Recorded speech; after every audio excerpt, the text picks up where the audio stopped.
Sinha, and today we will speak about making the right impression. So you've been through the whole campus placement drill, you've landed yourself your dream job, you finished partying, you've waved your friends goodbye. Now it's time to go ahead and start working and get on the journey of your new corporate life. There are some things that you should keep in mind, because while you are the new person who's joined the organization, it's sometimes easy to forget that and behave like you've been there for years. So you must keep some points in mind, and that's what we talk about during this session. So first things that you should keep in mind is being receptive to guidance. You will hear a lot, you will see a lot when you land your first job. The best idea is to go ahead and observe as much as you can to gauge what's happening around you, what the company culture is like. Be open to suggestions that you're being given. Understand what are the do's and the don'ts, what works, what doesn't work. Through your life as a college student, I'm sure you've been used to getting a whole download of information. Your first job is not the best place to go ahead and start discoursing some of it.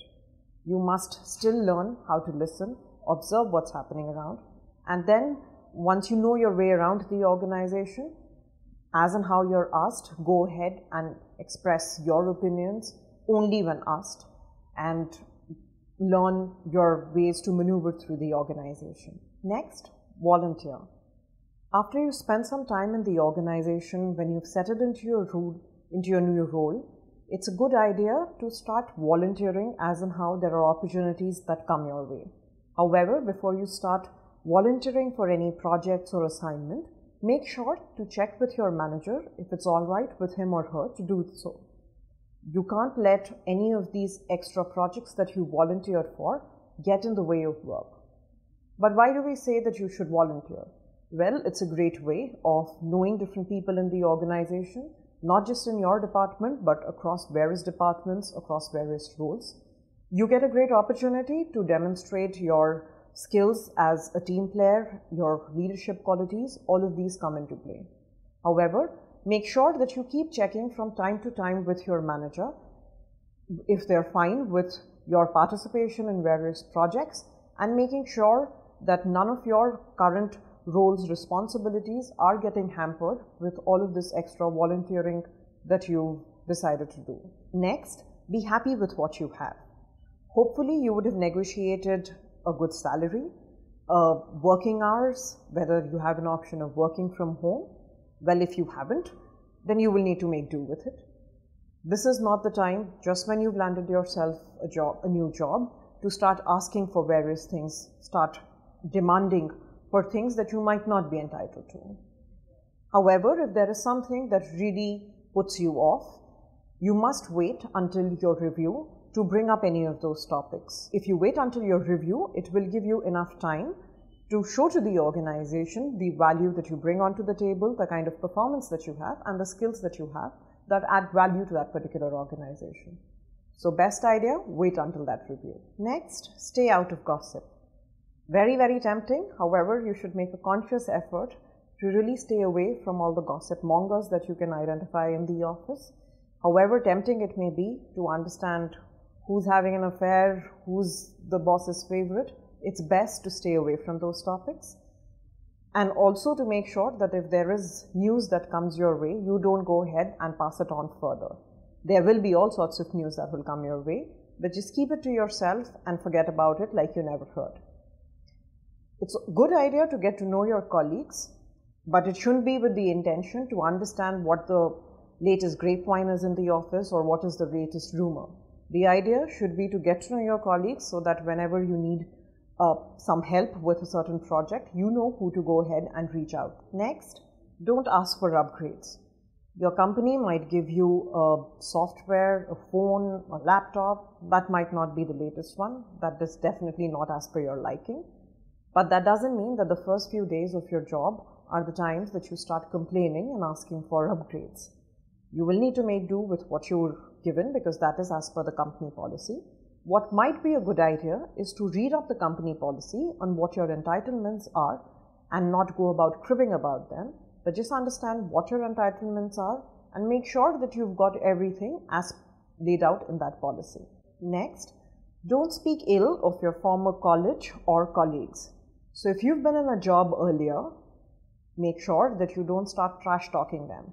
Not about how nasty your previous boss was, of how somebody lost a project, how somebody slacked at work, how your professor slept through lectures. Not a good idea to go ahead and speak ill about people. It's a very small industry, it's a very small world. You don't know how word travels around, and you do not want to go ahead and set that image for yourself. It will definitely hamper future opportunities. Also, what will happen in your current job, people will start labeling you for somebody who is constantly bad-mouthing them. And if you can bad-mouth somebody else, you're very likely to bad-mouth that particular individual that you're speaking to as well in the next conversation that you have. So choose your words wisely. Next, be punctual. Understand what your company policy is and what are the hours that you need to work. What is the company culture around punctuality? So if work requires you to start at 9, make sure you're sitting at your desk at 9 a.m. You shouldn't be walking into the office at 9:15. You should have started checking your emails, or if there is any project that you're working on, you should have started with that at 9 a.m. Also understand that if work requires you to stay until 6, but you notice that there is a culture around in the office of people leaving only by 7, be a little careful with that. Don't just pack up your bags at 6 o'clock and leave in the first few weeks at least. When you decide to leave, when you think you're done for the day, either speak with your manager and check if it's all right to leave, or just notice if your colleagues have left as well. I don't say that you should be the last person and wait for everybody else to leave. However, if you see that the company culture requires people to sit back for another half an hour, 45 minutes after the official closing hours, if you can, do hang around in the first few months.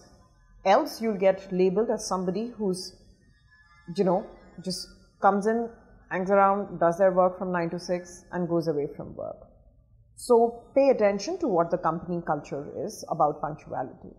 Next, dress the part. You don't need to show up to work in ripped jeans or an old t-shirt.